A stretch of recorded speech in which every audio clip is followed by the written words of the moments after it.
পৃথিবীতে সবচেয়ে জঘন্য কনসেপ্টের যদি কোনো মুভি থেকে থাকে তাহলে নিশ্চিতভাবেই এই মুভি ১ নম্বরে অবস্থান করবে।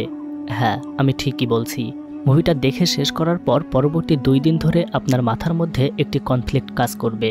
আপনি ভাববেন বোধহয় এই মুভিটা না দেখলেই ভালো হতো, কিন্তু আমাদের এই পৃথিবীতে মাঝে মাঝে এমন কিছু সত্য ঘটনা ঘটে যায় যেগুলো ভোলার মতো না। ঠিক তেমনই একটি সত্য ঘটনা নিয়ে বানানো হয়েছিল এনশিয়েন্ট ডাইস মুভিটি। একজন মেয়ে ১৫ বছর ধরে মুসলিম জেলখানায় বন্দী ছিল।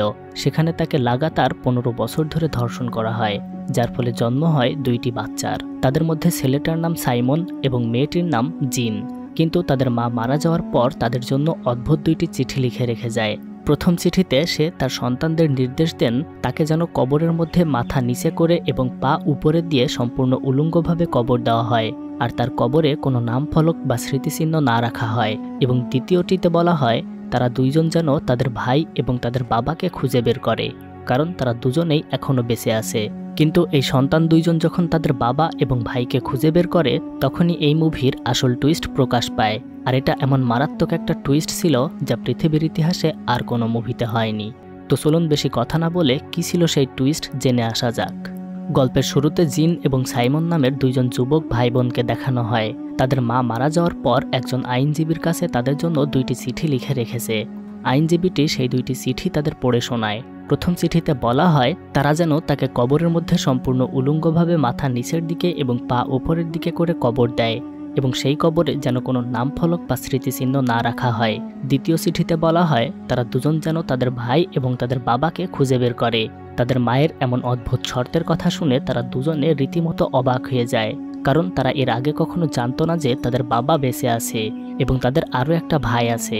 এছাড়াও তার মা কেন এমন একটি শর্তে তাকে কবর দেওয়ার কথা বলেছে সেটাও তারা কোনোভাবেই বুঝতে পারে না। তাই তারা দুজন তাদের মায়ের অতীত ইতিহাস এবং তাদের ভাই ও বাবাকে খোঁজা শুরু করে। এরপরেই আমাদেরকে ফ্ল্যাশব্যাকে তাদের মা অর্থাৎ নাওয়াল মারওয়ানকে দেখানো হয়। নাওয়ালের বয়স যখন মাত্র ২১ বছর ছিল তখন সে ওহাব নামের একটি মুসলিম রিফিউজি ছেলেকে ভালোবেসে পালিয়ে যাচ্ছিল। কিন্তু তারা যখন পালিয়ে যাচ্ছিল তখন নাওয়ালের ২ ভাই তাদেরকে ধরে ফেলে। তারা ওহাবকে সেখানেই গুলি করে মেরে ফেলে।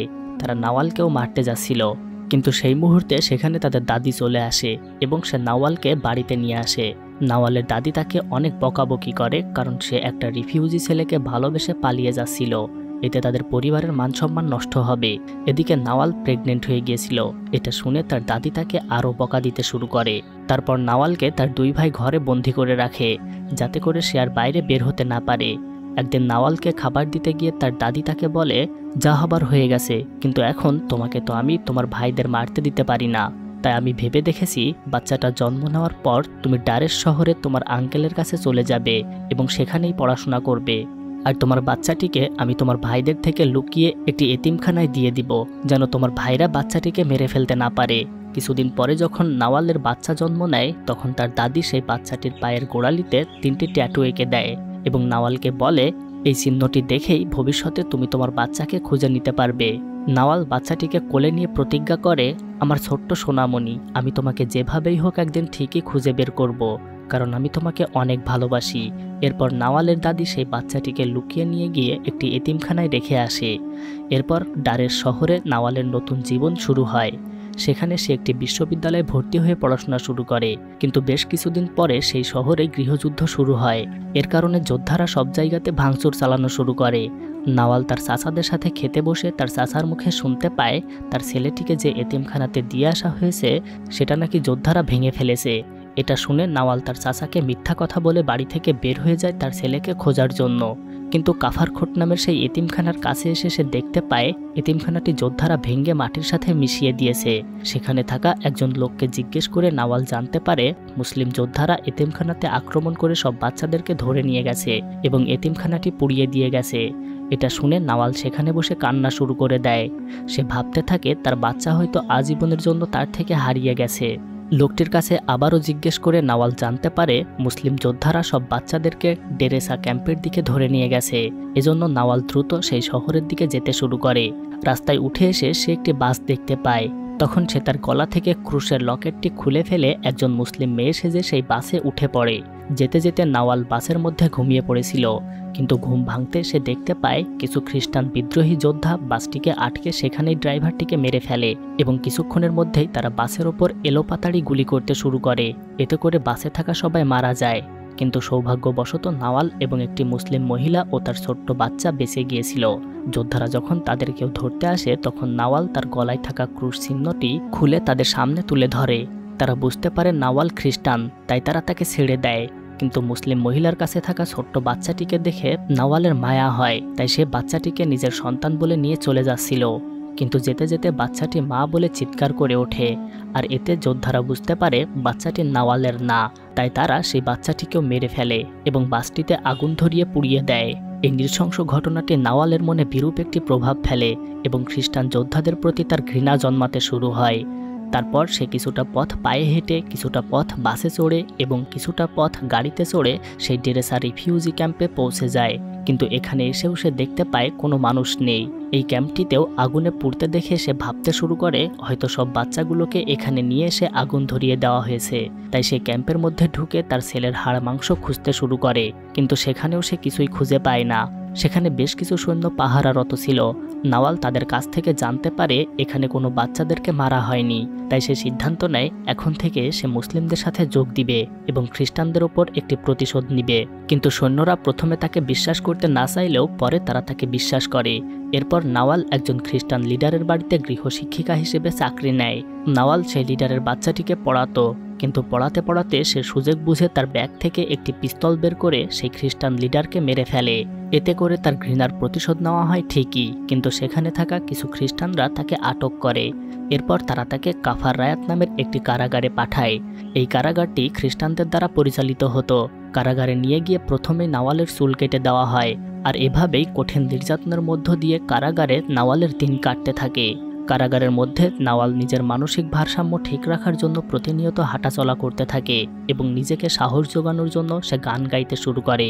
কারাগারের মধ্যে প্রতিটা মেয়েকেই সৈন্যরা শারীরিক নির্যাতন সহ ধর্ষণ করত। নাওয়ালকেও আবু তারেক নামক একজন সৈন্য প্রতিদিন এসে ধর্ষণ করত, কিন্তু নাওয়াল তার গান গাওয়া থামাতো না। তাই এক পর্যায়ে জেলের মধ্যে সব সৈন্যের কাছে সে গায়িকা মহিলা হিসেবে পরিচিতি পায়। আবু তারেকের প্রতিনিয়ত ধর্ষণের ফলে নাওয়াল এক পর্যায়ে গর্ভবতী হয়ে যায় এবং সে জেলের মধ্যেই একদিন 2টি যমজ শিশুর জন্ম দেয়। জেলের একজন নার্স নাওয়ালের প্রসব কার্য সম্পাদনা করেন। সেই বাচ্চা দুইটিকে যখন গার্ডরা রাতের বেলা ফেলে দিতে যাচ্ছিল, তখন ওই মহিলার সেই বাচ্চা দুইটার প্রতি মায়া জন্ম হয়, তাই সে তাদেরকে ফেলে না দিয়ে নিজের বাড়িতে নিয়ে আসে। নাওয়াল বহু বছর সেই কারাগারে বন্দী ছিল, কিন্তু এক পর্যায়ে খ্রিস্টান এবং মুসলমানদের গৃহযুদ্ধ থেমে যায় এবং একজন মুসলিম সৈন্য নাওয়ালকে সেই কারাগার থেকে মুক্ত করে কানাডায় পাঠিয়ে দেয়। কারাগারের মধ্যে চুরি করে নাওয়াল মুসলমান সৈন্যদের হয়ে কাজ করত, তাই সেই মুসলিম নেতা তাকে বলেন, তুমি আমাদেরকে অনেক হেল্প করেছো, এখন আমাদের তোমাকে হেল্প করার পালা। আমরা তোমাকে কানাডা পাঠিয়ে দিচ্ছি, সেখানে একজন মানুষ তোমাকে রিসিভ করবে এবং তোমাকে একটি কানাডিয়ান পাসপোর্ট দেওয়া হবে। আমরা তোমাকে সুন্দর একটি জবের ব্যবস্থা করে দেব। আর তোমার জন্য একটি গুরুত্বপূর্ণ খবর হচ্ছে, জেলের মধ্যে তোমার যে যমজ বাচ্চা দুইটা জন্ম হয়েছিল তারা বেঁচে আছে এবং তারা এখন বড় হয়েছে। তুমি তাদের সাথে কানাডাতে থাকতে পারো এবং সেখানে আজীবনের জন্য সুখে শান্তিতে বসবাস করতে পারো। কানাডাতে নাওয়ালের জীবন বেশ শান্তিতেই কাটছিল। সে তার যমজ দুটি সন্তানকে নিয়ে সেখানে বহু বছর ধরে বাস করছিল। কিন্তু হঠাৎ করে একদিন সুইমিং পুলে গোসল করতে করতে সে একটি মানুষের পায়ে সেই 3টি চিহ্নের ট্যাটু দেখতে পায়, কিন্তু লোকটি উল্টো দিকে হয়ে কথা বলছিল। তাই নাওয়াল পুল থেকে উঠে লোকটিকে ডাকে, কিন্তু সেই লোকটি তার দিকে ফিরে তাকালে নাওয়াল তাকে কিছু না বলে সোজা একটা চেয়ারে গিয়ে বসে পড়ে। কিছুক্ষণ পর তার মেয়ে এসে তাকে ডাকলে সে কোনো উত্তর দেয় না, তাই জেনি তাকে হসপিটালে নিয়ে যায়। হসপিটালে বেশ কিছুদিন অসুস্থ থাকার পর নাওয়াল মারা যায়, কিন্তু মারা যাওয়ার আগে সে তার লয়ারকে ডেকে তার সন্তানদের জন্য 3টি চিঠি লিখে রেখে যায়। ঠিক এই চিঠিটি আপনাদেরকে গল্পের শুরুতে শুনিয়েছিলাম। নাওয়াল তার ছেলে সাইমনের জন্য 3য় একটি চিঠি লিখে রেখেছিল, আর সেই চিঠিতে লেখা ছিল, তোমরা তোমাদের ভাইকে খুঁজে বের করবে। তখন যেন 4র্থ আরেকটি চিঠি তার কাছে দেওয়া হয়। নাওয়ালের লয়ার তার মেয়ের কাছে নাওয়ালের পাসপোর্ট এবং সেই ক্রস চিহ্নটি দিয়ে দেয়। নাওয়ালকে কবর দেওয়া হয়ে গেলে তার মেয়ে প্রথমেই নাওয়ালের রুমটি ভালো করে খুঁজে দেখে। জেনি ছিল গণিতের একজন টিচার। তার কলেজের প্রধান শিক্ষক তাকে খুব ভালো করে বোঝায়, তোমার মা কোনো পাগল ছিল না, নিশ্চয়ই তার এই চিঠি লেখার পেছনে বড় কোনো কারণ আছে, তাই তোমাদের উচিত তোমার ভাই এবং বাবাকে খুঁজে বের করা। জেনি তাকে বলে তার মা নাওয়াল তাকে বলেছিল তার বাবা যুদ্ধের সময় মারা গেছে এবং তাদের কোনো ভাই নেই। আর আমার মা ডারেস নামের একটি শহরের একটা বিশ্ববিদ্যালয়ে পড়তো। এই কথাটা শুনে সাইকিয়াট্রিস্ট লোকটি তাকে পরামর্শ দেয়, যদি তার মা পড়াশোনা করে থাকে তাহলে তার সেখান থেকে শুরু করা উচিত, কারণ সেখানেই সে তার মায়ের অতীত সম্পর্কে জানতে পারবে। জেনি প্রথমেই নাওয়াল যে বিশ্ববিদ্যালয়ে পড়তো সেখানে যায় এবং একজন রেজিস্ট্রার মেয়ের কাছে সে তার মায়ের সম্পর্কে খোঁজ নিতে শুরু করে। সে তার মায়ের একটি ছবি দেখিয়ে বলে, এই মহিলাটি গত ৩৫ বছর আগে এই বিশ্ববিদ্যালয়ে পড়াশোনা করত।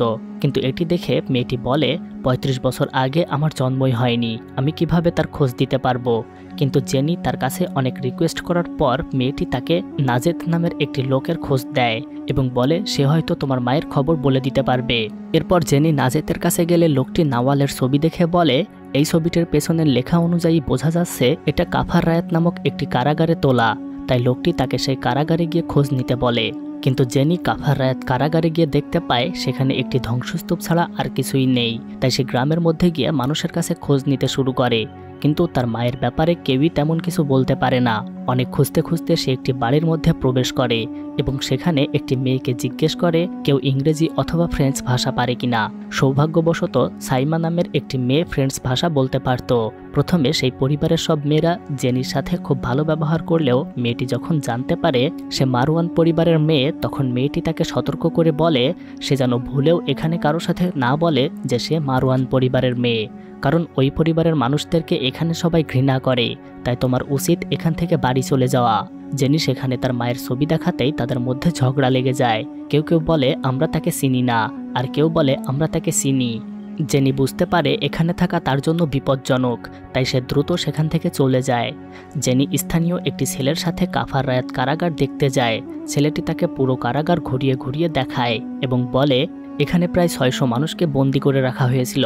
তাদের কেউ কেউ প্রায় ১৫ থেকে ২০ বছর ধরে বন্দি ছিল। এরপর জেনি ছেলেটিকে তার মায়ের একটি ফটো দেখায়, কিন্তু অনেক আগের ছবি হওয়ায় ছেলেটি নাওয়াল মারওয়ানকে চিনতে পারে না। তবে ছেলেটি জেনিকে নাওয়াল যে সময় এখানে বন্দি ছিল সেই সময়ের একজন মানুষের খোঁজ দেয়। সেই লোকটির নাম ছিল ফাহিম হারসা। সে একজন স্কুল শিক্ষক ছিল। জেনি ফাহিমকে তার মায়ের ছবি দেখায় এবং বলে এই মহিলা বহু বছর আগে কাফার রায়াত কারাগারে বন্দি ছিল। কিন্তু ফাহিম প্রথমে জেনির সাথে এই ব্যাপারে কোনো কথা বলতে না চাইলেও জেনি যখন বলে এই মহিলা আমার মা, আমি কানাডা থেকে এসেছি তার খোঁজ জানতে, তখন ফাহিম তাকে বলে এই মেয়েটি কারাগারের ৭২ নম্বর কয়েদি ছিল। সে অনেক গান গাইতো, এজন্য জেলের সব রক্ষকরা তাকে গায়িকা মেয়ে নামে ডাকত। সে একজন খ্রিস্টান নেতাকে হত্যা করেছিল, এজন্য তারা তাকে কঠিন সাজা দিয়েছিল। তারা ৭২ নম্বর সেই কয়েদিকে কঠিন নির্যাতন করত ও তার মনোবল ভেঙে দিতে আবু তারেক নামক একজন টর্চার স্পেশালিস্টকে দিয়ে বারবার তাকে ধর্ষণ করাতো। আবু তারেক ছিল একজন জঘন্য লোক। সে ওই মহিলাকে নির্যাতন করে খুব মজা পেত। তার নির্যাতনের ফলে মহিলাটি গর্ভবতী হয়ে যায়, কিন্তু তবুও তার মনোবল ছিল পাথরের মতো দৃঢ়। মহিলাটি জেলের মধ্যেই বাচ্চা জন্ম দেয়। এই কথা শুনে জেনি মনে করে সেই বাচ্চাটি হয়তো তাদের ভাই হতে পারে, যাকে তার মা খুঁজতে বলেছে। কিন্তু ফাহিম সেই বাচ্চাটির কোনো খোঁজ দিতে পারে না। সে শুধু বলে ৭২ নম্বর কয়েদির ডেলিভারি করেছিল যে নার্স, সে হয়তো বাচ্চাটির খোঁজ দিতে পারবে। আমি শুনেছিলাম সে নাকি ডারেস শহরে থাকে, অথবা এখন সে মারাও যেতে পারে। ফাহিম একটা কাগজে সেই নার্সের ঠিকানা লিখে দেন। জেনি বাইরে বের হয়ে তার ভাই সাইমনকে কল দেয় এবং তার মায়ের সমস্ত ঘটনা তাকে খুলে বলে। তার মা জেলের মধ্যে বারবার ধর্ষণের শিকার হয়েছে এবং তার সেখানে বাচ্চাও হয়েছে। এটি শুনে সাইমন জেনির কাছে আসে, আর তারা ৪ জন মিলে সেই নার্স মহিলার খোঁজে আসে। তারা জানতে পারে সেই মহিলা অসুস্থ হয়ে হাসপাতালে ভর্তি আছে। মহিলাটি যখন জানতে পারে নাওয়াল মারওয়ানের ২ জন সন্তান তার সাথে দেখা করতে এসেছে, তখন তিনি খুব এক্সাইটেড হয়ে পড়েন এবং সে উঠে বসেন। সাইমন মহিলাটিকে জিজ্ঞেস করে আপনি যখন কাফার রায়াত জেলে কাজ করতেন তখন নাওয়াল মারওয়ান নামের এক মহিলার ডেলিভারিতে হেল্প করেছিলেন, কিন্তু আপনার কি মনে আছে তারা সেই বাচ্চাটিকে কি করেছিল বা কোথায় দিয়েছিল? মহিলাটি এটা শুনে তাদেরকে বলেন জেলের মধ্যে নাওয়ালের ২টি যমজ বাচ্চা হয়েছিল, কিন্তু গার্ডরা যখন সেই বাচ্চা দুটিকে ফেলে দিতে যাচ্ছিল তখন আমি তাদেরকে নিয়ে যাই এবং আমি তাদের দেখাশোনা করতে শুরু করি। তারা কিছুটা বড় হলে নাওয়াল জেল থেকে মুক্তি পেয়ে তাদের নিয়ে যায়। এটা শুনে জেনি এবং সাইমন বুঝতে পারে কারাগারের মধ্যে তার মায়ের বারবার ধর্ষণের ফলে জন্ম নেওয়া বাচ্চা তারা নিজেরাই। একটা বড় সত্যকে তারা জানতে পেরেছে। এখন তারা জানতে পেরেছে আবু তারেক তাদের বাবা, কিন্তু এখনও তাদের ভাইকে খুঁজে বের করা হয়নি। তাই তারা ২ ভাই বোন আবারও মিস্টার মাদ্দাত এবং মিস্টার লেবেলের সাথে মিটিংয়ে বসে। মিস্টার লেবেল তাদেরকে বলে ওই কারাগারের নথিপত্র খুঁজে তোমাদের বাবা অর্থাৎ আবু তারেকের কোনো ডেথ সার্টিফিকেট পাওয়া যায়নি, অর্থাৎ সে এখনও বেঁচে আছে, কিন্তু সে কোন দেশে লুকিয়ে আছে এটা খুঁজে বের করা খুবই কঠিন। মিস্টার লেবেল তাদেরকে আরও বলে আমরা খুঁজে বের করেছি যে তোমাদের মা নাওয়াল মারওয়ান ডেরোম নামের একটি গ্রামে বাস করত, আর সেখানে তার একটি বাচ্চা হয়েছিল। সে বাচ্চাটিকে সে ইলহাম নামের একটি মহিলার কাছে দিয়েছিল। সেই মহিলাটি বাচ্চাটিকে 1970 সালে কাফারখোট নামের একটি এতিমখানায় রেখে আসে। সেই এতিমখানায় 1970 সালের রেজিস্টার দেখে আমরা জানতে পেরেছি ইলহাম নামের একটি মহিলা নিহাদ নামের একটি বাচ্চাকে এতিমখানায় দিয়ে এসেছিল। এবার মিস্টার মাদ্দাদ তাদেরকে বলে তাহলে এখন বোঝা গেল নিহাদ নামের সেই ছেলেটা তোমাদের ভাই, সুতরাং এখন আমাদেরকে নিহাদকে খুঁজে বের করতে হবে। কিন্তু আমরা জানতে পেরেছি 1974 সালে কাফারখোট নামের সেই এতিমখানাটি ধ্বংস করে ফেলা হয়েছিল, আর তারপর সব বাচ্চাগুলোকে ধরে অন্য জায়গাতে নিয়ে যাওয়া হয়েছিল। কিন্তু সেখানে গিয়ে তাদের কি করা হয়েছিল এটা জানা যায়নি। তবে তখনকার যে যোদ্ধারা এতিমখানাটিকে ধ্বংস করেছিল তাদের একজনের কাছ থেকে আমরা খবর নিয়ে জানতে পেরেছি সেই বাচ্চাগুলো এখনও জীবিত আছে। সুতরাং সে হয়তো জানতে পারে নিহাদ এবং অন্য বাচ্চাদের সাথে কি হয়েছে। মিস্টার মাদ্দাত এবার সাইমনকে বলে আমরা সিদ্ধান্ত নিয়েছি আমরা তোমাকে সেই লোকটির কাছে পাঠাবো, তার নাম ওয়ালাদ শামসুদ্দিন। কিন্তু সাইমন যখন মিস্টার মাদ্দাতকে জিজ্ঞেস করে আমি তাকে কিভাবে খুঁজে বের করব, তখন মাদ্দাত তাকে বলে তোমার তাকে খুঁজে বের করা লাগবে না, সে নিজেই তোমাকে খুঁজে নিবে। তারা গাড়িতে যেতে যেতে মিস্টার মাদ্দাত সাইমনকে বলে তুমি এখন ডেরেসা রিফিউজে ক্যাম্পে যাবে, তবে তুমি একা যাবে না, তোমার সাথে আমরা একজন লোককে পাঠাবো। সেখানে গেলে কেউ না কেউ তোমাদের চা খাওয়ার দাওয়াত দিবে। তারপর তুমি যখন চা খেতে শুরু করবে তখন তাদের মধ্যে কেউ তোমাকে এখানে আসার কারণ জিজ্ঞেস করবে।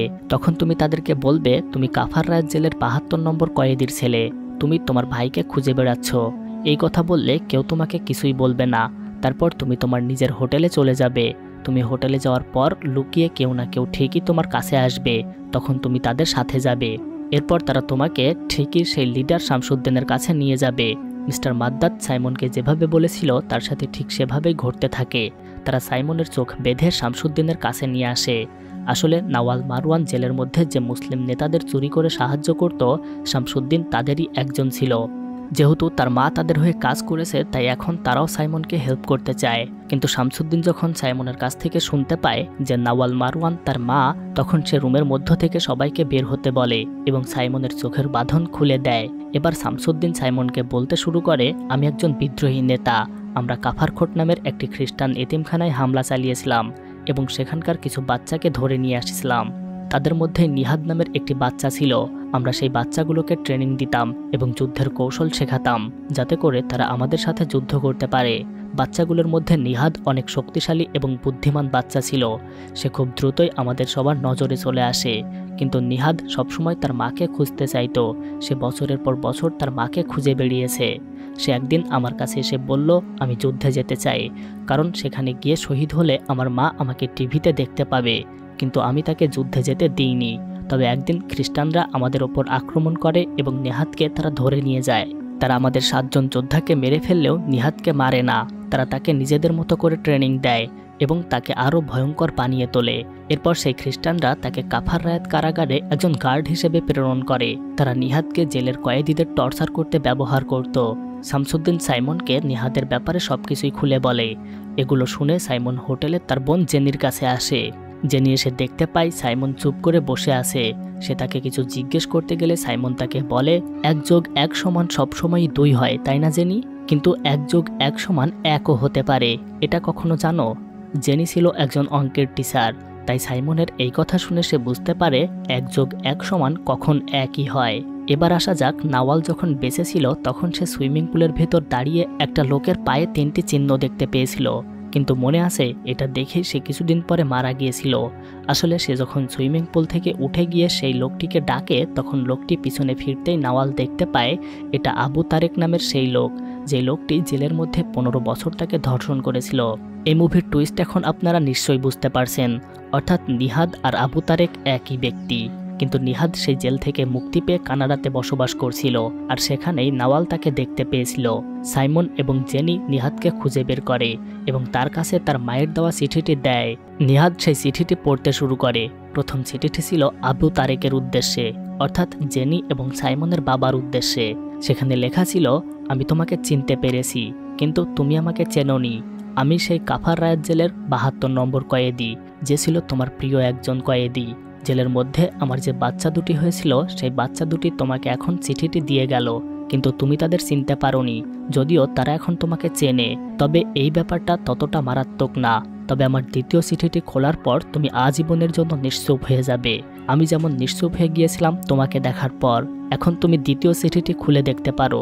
নিহাদ এবার দ্বিতীয় চিঠিটি খোলে, আর এই চিঠিটি ছিল নাওয়াল মারওয়ানের ছেলের উদ্দেশ্যে, অর্থাৎ নিহাদের উদ্দেশ্যে লেখা। সেখানে লেখা ছিল, প্রিয় নিহাদ, আমি এখন আমার প্রিয় ছেলের সাথে কথা বলছি, কোনো নির্যাতনকারীর সাথে না।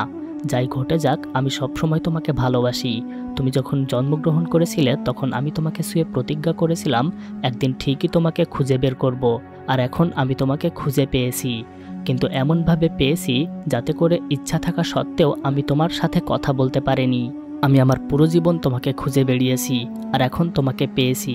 কিভাবে তোমাকে খুঁজে পেয়েছি সেটা জানতে চাও? তাহলে তোমার ডান পায়ের গোড়ালির দিকে তাকাও, সেখানে 3টি ট্যাটু আঁকা আছে। তুমি যখন জন্মগ্রহণ করেছিলে তখন এটি আঁকা হয়েছিল যাতে করে আমি তোমাকে খুঁজে পাই। এটা পড়ার পর নিহাদ নিশ্চুপ হয়ে সেখানেই দাঁড়িয়ে থাকে, তার আর নড়ার মতো কোনো শক্তি অবশিষ্ট থাকে না। এদিকে বাবা এবং ভাইকে খুঁজে পাওয়ার পর জেনি ও সাইমন তাদের মায়ের ইচ্ছা মতো আবার তার লাশ বের করে এবং তাকে সুন্দর মতো কবর দেয়। এবার তার সমাধিতে নিজের নামও লেখা থাকে, নাওয়াল মারওয়ান। হ্যালো বন্ধুরা, এই মুভিটি এখানেই শেষ হয়। তো কেমন লেগেছে মুভিটি জানাতে ভুলবেন না। আর এমন সব এক্সাইটিং মুভি দেখতে আমাদের চ্যানেল এবং ফেসবুক পেজটি সাবস্ক্রাইব করে আমাদের পাশেই থাকুন।